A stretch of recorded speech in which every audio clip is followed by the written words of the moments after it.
So we've talked about music discovery in a couple of different contexts, and really what it means to be a teacher in the middle of all that world.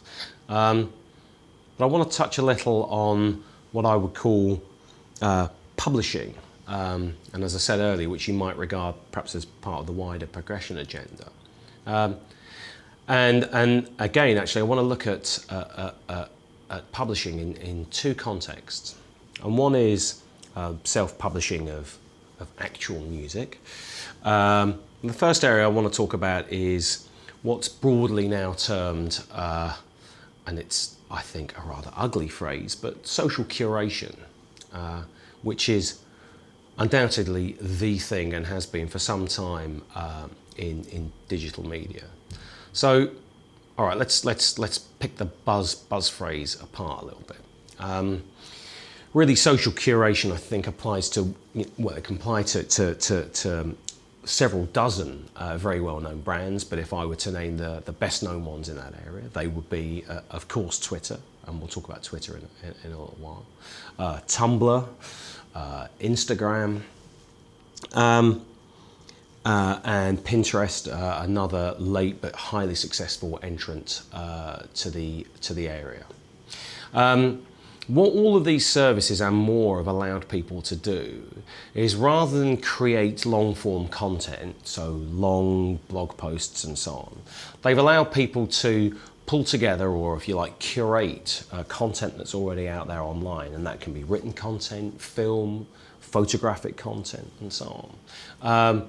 And they've become hugely successful services because I think they allow people to express themselves in terms of, what it is that they love in the world, rather than through traditional social media, what it is that they're doing at any one time. And it's a rather, I think it's a subtly different way in talking about oneself, because, as I say, it's expressed through one's love of things. But it is, I think, a hugely important way that young people in particular can start to build an identity around the music that they love, and perhaps the music that they're just discovering for the first time. It's really like keeping a scrapbook, but the difference here is a scrapbook that you can show to everyone in the world. Now, that comes with a caveat, and we're going to talk about that a little bit later, but in terms of collecting stuff that's out there and identifying oneself with it, it seems to me that this is a movement which is just growing and growing. Now, on from that and related, there is as I said, the longer form of publishing in this area, and that remains principally blogging, and there are dozens of well-known and highly respected blogging platforms out there, whether it's TypePad or WordPress, Weebly, and so on. They're all incredibly strong. They're incredibly powerful ways for people to get their opinion out there. And it's a bit de rigueur amongst journalistic circles sometimes to be a bit sniffy about blogging. And yes, there are mad people that do blog some mad and sometimes some bad stuff. That's the internet.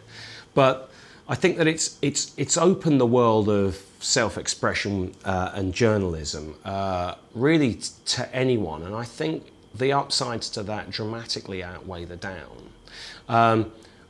Undoubtedly, some of your pupils, some of your students will be blogging, and they will be learning about music through the process of writing about it.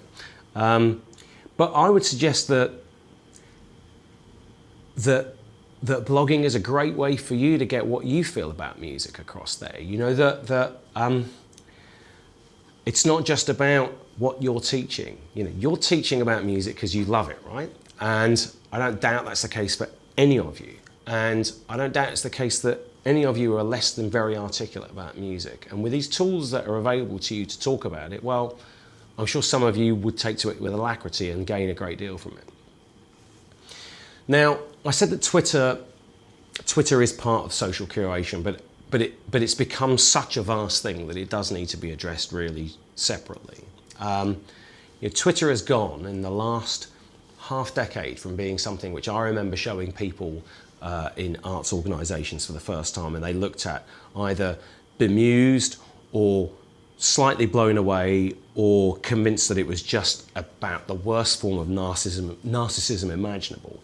But it's grown into something which I think we all recognise as, well, sometimes being bemusing and responsible for hideous levels of narcissism, but also an extraordinary way of imparting information about what's going on in the world in real time. And as I say, that comes with a downside that sometimes stuff's not true. Sometimes stuff is inflammatory.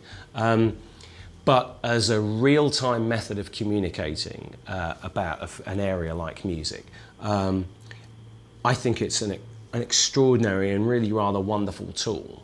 And it's certainly a tool which really particularly comes to life, I think, as a user when you use some of the third-party applications which sit on top of it. So an app like, say, TweetDeck, which really starts to make sense of this otherwise overwhelming torrent of commentary and information.